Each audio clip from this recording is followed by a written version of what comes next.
Hello. నమస్తే. నా పేరు doctor Konda Amarnath, maxillofacial surgeon, SV smile 32 dental hospital, Dwaraka Nagar, Nizamabad. చాలా చూస్తుంటాం పిల్లలకి చిగురు వాపు రావడము, బాయిల్స్ రావడము, పస్ పాయింట్స్ రావడము, మరి పెద్దల్లో కూడా చిగురు వాపు రావడం ఉంటుంది. So first line of treatment ఏంటంటే యాంటీబయాటిక్స్ ఇచ్చి ఫస్ట్ పెయిన్ రిలీఫ్ కానీ వాపు తగ్గడం అనేది చేస్తుంటాము. సో అదే సరిపోతుందా అంటే అది సరిపోదు.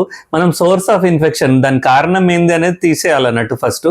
సో మనం పిల్లలకి మామూలుగా పాల పళ్ళు కదా, ఊడిపోయే పళ్ళు, మనము ఎందుకు ట్రీట్మెంట్ చేయడం అనేది అలాంటిది కాకుండా దానికి పల్పెక్టమీ అనేది రూట్ కెనాల్ ట్రీట్మెంట్ లాంటి ట్రీట్మెంట్ పిల్లలకు చేస్తాము. సో ఆ పల్పెక్టమీ వల్ల పస్ అంతా తగ్గిపోయి మొత్తం ఇన్ఫెక్షన్ తగ్గిపోయి మనము పెయిన్ రిలీఫ్ అవుతుంది అన్నట్టు. సో వచ్చే పన్నుకి కూడా ఇబ్బంది కాకుండా ఉంటుంది. పెద్దవాళ్ళకి రూట్ కెనాల్ ట్రీట్మెంట్ అనే ట్రీట్మెంట్ ద్వారా మనం దాన్ని క్యూర్ చేయగలుగుతాం అన్నట్టు. ఓన్లీ మెడిసిన్స్ అనేది టెంపరీ రిలీఫ్ అన్నట్టు.